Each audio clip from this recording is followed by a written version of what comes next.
दो मेहमान जिनसे बात नहीं हो पाई। आरजू, पहले आपसे हम बात करना चाहेंगे, इनके बारे में कल भी आपसे हमारी बात हुई थी। आज ये तस्वीर आई उस रोज एयरपोर्ट की जब ये दुबई गई हैं, और अभी आपने सुना इफ्तिकार साहब कह रहे हैं कि भाई ये डर हर किसी को रहता है कि हाँ आपके यहाँ सरकार बदलेगी तो जो लोग भी सरकार के नज़दीकी माने जाते हैं उनके खिलाफ केसेस लगा देंगे या गलत कार्रवाई करेंगे कानून का इस्तेमाल करके। उसी डर की वजह से शायद ये गई। देखिए, सबसे बड़ी बात ये कि ये इमरान खान साहब के घर बैठी रहती थी, उनकी बीवी की दोस्त हैं और उनको नहीं मालूम कि क्या गड़बड़ घोटाले ये कर रही थी। मैं ये मानने को तैयार ही नहीं कि उनकी बीवी को या इमरान खान को नहीं पता था या उनका कोई हिस्सा नहीं होगा। जहां तक चूचू के मुरब्बे की बात वो कर रहे थे कि अपोजिशन है, तो फिर वो तो आपने भी बना रखी है। ये फवाद चौधरी कहाँ थे, ये शेख रशीद कौन है, और साथ साथ अपने फॉरेन मिनिस्टर शाह महमूद कुरैशी किस पार्टी में होते थे। सबसे ज्यादा चूचू का मुरब्बा तो पीटीआई ने बना रखा है। हर तरफ से लोग जमा करके अपने लोग तो इनके सारे भाग गए, इन्होंने भगा दिए। जब शुरू में इनकी पार्टी बनी थी उसमें से तो शायद ही कोई है। अलीम खान साहब वो इनके पोल खोल रहे हैं, जहांगीर तरीन वो इनके पोल खोल रहे हैं। उसके बाद ये पूरे कॉन्फिडेंस के साथ आकर इनकी पार्टी के लोग जिस तरह से झूठ बोलते हैं, उससे पहले बिस्मिल्लाह पढ़ते हैं, खुदा का नाम लेते हैं और फिर जो झूठ बोलना शुरू करते हैं कि उनको शर्म भी नहीं आती।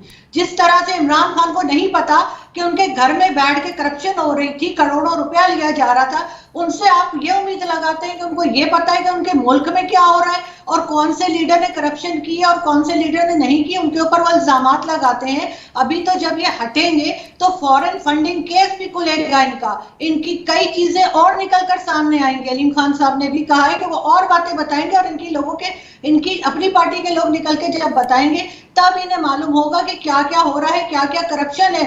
कुछ साल पहले इमरान खान साहब ने जो टैक्स जमा करवाया था वो 1 या 2 लाख था और उसके 2-3 साल के बाद जो टैक्स जमा करवाया है वो 93 लाख से ऊपर है। मेरे ख्याल है कि खालिद साहब और दूसरे जो जर्नलिस्ट हमारे बैठे हैं वो इस बात को आपको तस्दीक कर सकते हैं कि इस तरह से हुआ है। और उसके बाद ये कहना कि जी हम तो बड़े नेक और साफ है और बाकी सब लोग चोर बैठे हुए।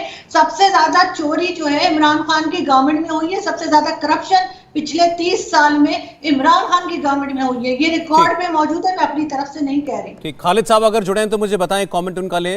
अरे चले तो फिर इफ्तिखार साहब के पास हम चलते हैं। जी जवाब दें। मैंने तो आज आप ही के यहाँ पर एक न्यूज आर्टिकल पढ़ा जिसमें बताया गया कि इमरान खान साहब की सरकार के दरमियान इन्हीं फराह खान की दौलत जो है, मिल्कियत, वो 23 करोड़ से बढ़कर लगभग 100 करोड़ पहुंच गई, 97 करोड़ के पास।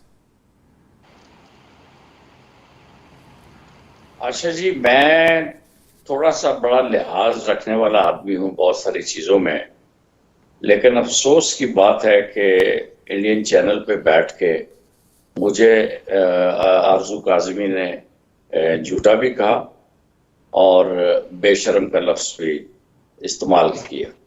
अगर किसी शख्स के साथ आपके कोई ताल्लुकात थोड़े बहुत भी रहे हों तो उसका एहतराम करना चाहिए, और ख़ास तौर पे जब एक बंदा हो ही आपके बाप की उम्र का, तो इस तरह की चीज़ मैं समझता हूँ काबिल मज़म्मत है।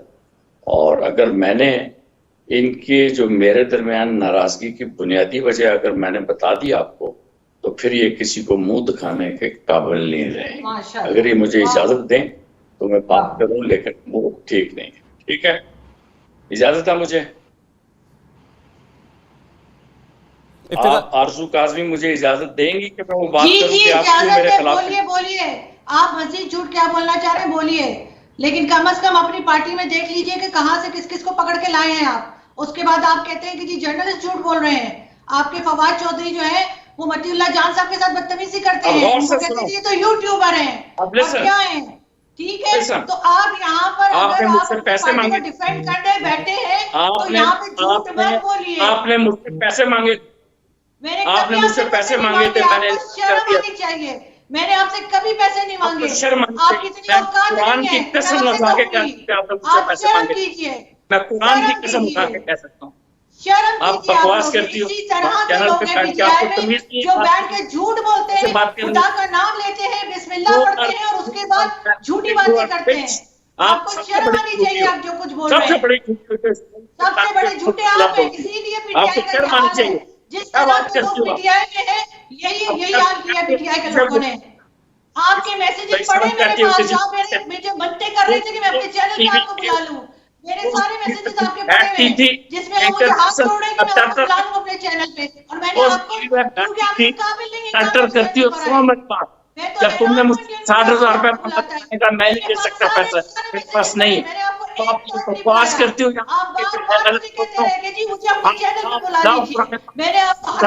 इफ्तिखार साहब, एक मिनट चलिए, एक मिनट, हम बात कुछ और कर रहे थे, कहीं और मामला पहुंच गया। चलें ठीक, इफ्तिखार साहब, आरजू एक मिनट, यहां से हम आगे बढ़े। इमरान खान की पत्नी की सबसे करीबी सहेली जिन पर लगे हैं अरबों के घोटाले के इल्जाम, फराह खान, उनके नाम पर आज पाकिस्तान के सुप्रीम कोर्ट के बाहर घूसे भी चल गए, मारपीट भी हो गई। तस्वीरें आप देखिए, इमरान खान के करीबी मंत्री फवाद चौधरी के भाई फैजल चौधरी ने पाकिस्तान मुस्लिम लीग नवाज के वकील पर मुक्के बरसाए, काफी मारपीट हुई। दरअसल पत्रकार ने फराह खान कहां है यही सवाल पूछा और इसके बाद तैश में आकर फवाद के भाई ने मारपीट कर डाली। वकीलों को बीच बचाव के लिए आना पड़ा, भारी गाली गलौज भी हुई है। ये तस्वीर में आप साफ देख सकते हैं, सुनिए।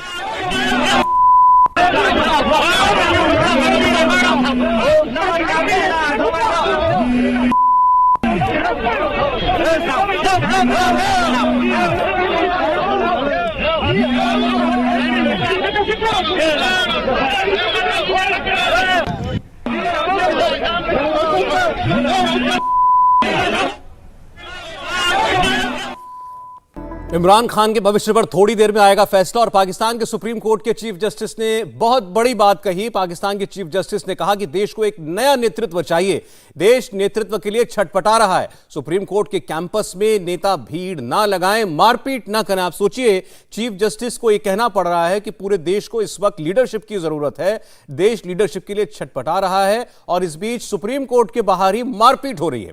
इंडिया टीवी हर वक्त हर जगह डाउनलोड करने के लिए सर्च करें India TV news Google play store या ऐप स्टोर पर।